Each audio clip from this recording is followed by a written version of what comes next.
Well, the Biden administration would like for all Americans to believe that all is well, even though we are watching an endless stream of really self-inflicted crises strike the nation from all different angles. As you have heard by now, the new jobs report has come out, and the president, of course, is trying to somehow convince America that this is a great victory for him and for our country. But he was asked by a reporter this morning, why do Americans still not feel positive about the economy? And here's what he had to say.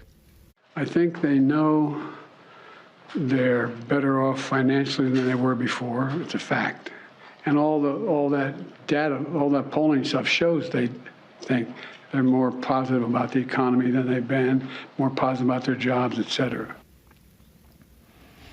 I just had to play that again for you. It's unbelievable. Do Americans really believe that they are better off financially now than they were before President Biden took office? Well, joining me now to discuss this and more is Dr. Dave Brat. He's the Dean of the Liberty School of Business and a former colleague, former member of Congress. Dr. Brat, welcome back to Washington Watch. Always great to see you, my friend.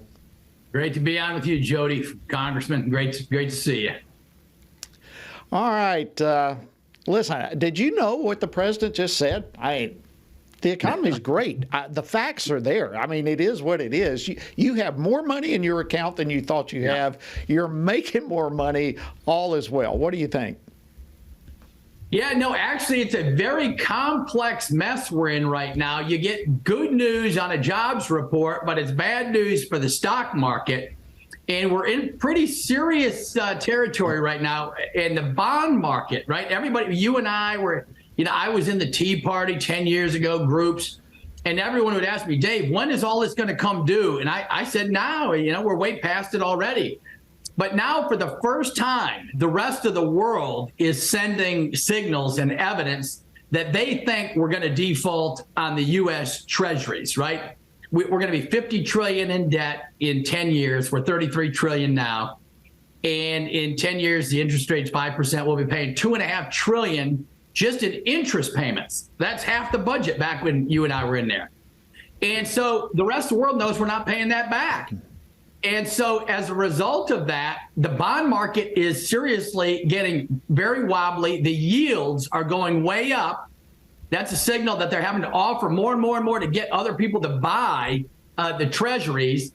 The rest of the world, you guys cover this reserve currency issue. The U.S. has always been the stronghold, but now the BRICS, China, Brazil, India, some major superpowers are lining up to have a reserve currency against us because they know we're going to default, right? That is true. I'm an economist, 20 years. There's no way we're paying off $50 trillion in debt.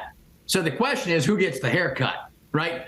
The rich who own, the top 10% of the rich own 90% of all the bonds, stocks, et cetera. So the Fed's going to, try to nip inflation right now, bring the economy into recession. But then after that, they're going to try to stabilize things at 5 or 6% inflation.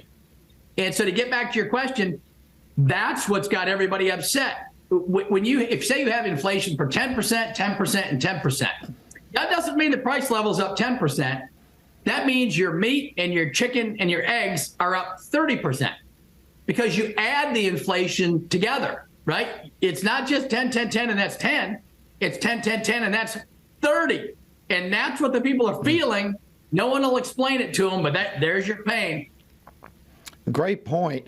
And even beyond that, this whole jobs report is so flawed. I mean, it's most of these jobs that are coming back are jobs that were lost during COVID, and now they're coming back. And so the president's counting them as though he's creating these new jobs. But also beyond that, how many of these are second jobs that people are having to do because they can't pay that 30% that you're talking about? So it all just appears to me, not an economist, just to be a lot of smoke and mirrors. No, well, there's a big debate out there. We don't know who's right yet because you got to trust these people, right? And trust is in short supply right now. There's two surveys, right? There's the establishment survey, which has it up at 370,000 new jobs, and then there's the household survey, which has full-time jobs actually negative, going down. And people that like this stuff got to Zero Hedge, right? They're funny and they're very smart. And Zero Hedge, they got charts on this stuff all day, every day. And Brat Economics on Getter, I post a bunch of charts. But yeah, most everyone thinks these numbers are overstated. The numbers always come in hot and then they go down, down, down, and they get revised. Yeah, it'll be readjusted. That's right. They're right. Well, and on top of all this, on top of this, the president keeps saying how he's reduced the deficit by 1.7 trillion. Yeah, I mean, you just said, and I know too, we've exceeded over 2 trillion in additional debt. Yes, and that's the piece I wanted to get to. It is true the Federal Reserve is actually shrinking the money supply, M2, right? So they threw out money, 9 trillion. But now that the Federal Reserve is trying to bring it back down, but guess who stepped in to fill the void? The federal government. So now they're running $2 trillion deficits, like you just said. That's stimulative. That creates inflation. So now inflation's creeping back up, and this is not a real economy, right? If you're borrowing $2 trillion from your kids and creating jobs and giving everybody paychecks like we did in COVID, is that a real economy? Ask yourself. Is that a real economy? Right? If you borrow from your rich uncle and put $1 million in your pocket, are you a millionaire? No. And it's that simple. Wow.